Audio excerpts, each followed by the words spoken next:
আসসালামু আলাইকুম ওয়া রাহমাতুল্লাহি ওয়া বারাকাতুহু। আলহামদুলিল্লাহি ওয়াহদা ওয়াস সালাতু ওয়াস সালামু আলা মান লা নাবিয়্যা বা'দা। প্রিয় মুসলিম ভাই বোনেরা, আজ আমি যে বিষয়টি নিয়ে আপনাদের মাঝে উপস্থিত হয়েছি খুবই গুরুত্বপূর্ণ একটি তাসবিহ, যা হলো নেকির পাল্লা ভারী হওয়ার তাসবিহ। খুব মনোযোগ দিয়ে লক্ষ্য করুন, আবারো শুনুন, নেকির পাল্লা ভারী হওয়ার তাসবিহ। তো প্রিয় মুসলিম ভাই বোনেরা, আমি এখন বলে দেব এই তাসবিহ আপনারা কোথায় কোথায় পড়বেন। এই তাসবিহটা হলো ফরজ সালাতের পরে পড়ার কথা রয়েছে, পড়বেন অগণিতবার। তো বিশেষ করে এই তাসবিহটা আপনি যে সময় পান, দিনে রাতে যেই সময় পাবেন তখনই এই তাসবিহটা আপনি পড়তে পারেন, কোনো সমস্যা নাই। পড়লে আপনার জন্য নেকির পাল্লা অনেক ভারী হবে। তো প্রিয় মুসলিম ভাই বোনেরা, মুহাম্মদ সাল্লাল্লাহু আলাইহি সাল্লাম বলেছেন যে মুখে উচ্চারণ করা একেবারেই সহজ, কিন্তু নেকির পাল্লা অনেক ভারী। তা হলো এই তাসবিহটা। লক্ষ্য করুন, আমি এখন পড়িয়ে দিব এবং অবশ্যই বিশুদ্ধভাবে শিখতে হবে এবং বিশুদ্ধভাবে আমলটা করতে হবে।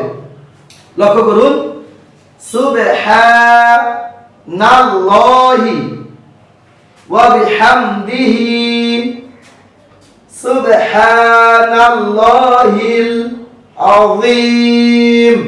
আবারো লক্ষ্য করুন, সুবহানাল্লাহি ওয়া বিহামদিহি সুবহানাল্লাহিল আযীম। এখন আমি পুরোটা পড়ে দিব, লক্ষ্য করুন, সুবহানাল্লাহি ওয়া বিহামদিহি সুবহানাল্লাহিল আযীম। তো প্রিয় মুসলিম ভাই বোনেরা, আমি এখন বলে দেব এটা এই দোয়াটিতে, এই তাসবিহতে কি কি নিয়ম রয়েছে। লক্ষ্য করুন, সিন বা পেশ সুবে, এটা হলো কলকলা, নিচের দিকে দাবিতে হবে। সুবে হালিফ জবর হা, একালিফ টেনে পড়বেন। সুবহানাল্লাহি, এটা হলো আল্লাহ শব্দ, ডানে আল্লাহ শব্দের ডানে হরফ নুন, নুনের উপরে জবর আছে, এই কারণে এটা মোটা করে পড়তে হবে। নাল, এটা অনেকে আপনারা বলেন আল্লাহ, না আল্লাহ না। লক্ষ্য করুন, সুবহানাল্লাহ, লামের উপরে খাড়া জবর, একালিফ টেনে পড়বেন।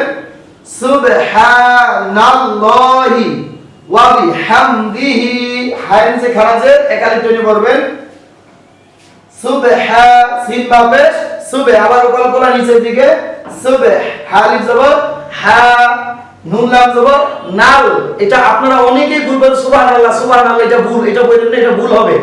লক্ষ্য করুন, দেখুন তাসদিদের ভাবে হারকাত ছাড়া হরফ পড়া যায় না। এখানে নুনকে লামকে ধরেছে, তাহলে নুন লাম জবর নাল, নাল।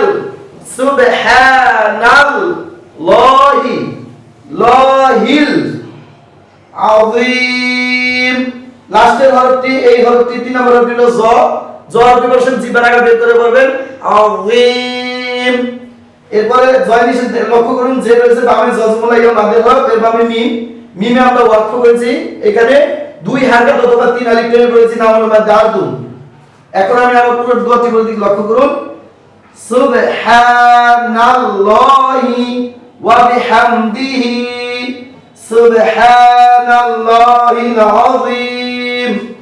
লক্ষ্য করুন, এখানে কিন্তু সুবহানাল্লাহ বলি নাই আমি। লক্ষ্য করুন, সুবহানাল্লাহি ওয়া বিহামদিহি সুবহানাল্লাহিল আযীম। তো আপনি যদি এই দুইটা বাক্য দুইবারে পড়তে চান, তাহলে লক্ষ্য করুন, এখানে হাই নিচে খাড়া জের ওয়াকফ করার কারণে হাসাকিন হয়ে যাবে। লক্ষ্য করুন, আমি ওইভাবে বলে দিচ্ছি, সুবহানাল্লাহি ওয়া বিহামদিহি, দাল হাজের দি, সুবহানাল্লাহিল আযীম। তবে লাস্টে 2 হারকাত অথবা 3 আলিফ টান রয়েছে, আপনি যদি এক আলিফ টেনে পড়েন পড়া হবে ইনশাআল্লাহ, কোনো সমস্যা নেই। আশা করি বুঝতে পেরেছেন। প্রিয় মুসলিম ভাই বোনেরা, আসুন আমরা নিজেরা বিশুদ্ধভাবে সুন্দর করে তাসবিহ পড়া শিখি এবং অন্য দিনই মুসলিম ভাই বোনদের শেখার জন্য সুযোগ করে দেই। প্রিয় মুসলিম ভাই বোনেরা, এই বলে আজ আমি এখানেই পড়া শেষ করতেছি। সুবহানাকা আল্লাহুম্মা ওয়া বিহামদিক লা ইলাহা ইল্লা আনত আস্তাগফিরুকা ওয়া আতুবু ইলাইক। আসসালামু আলাইকুম ওয়া রাহমাতুল্লাহ।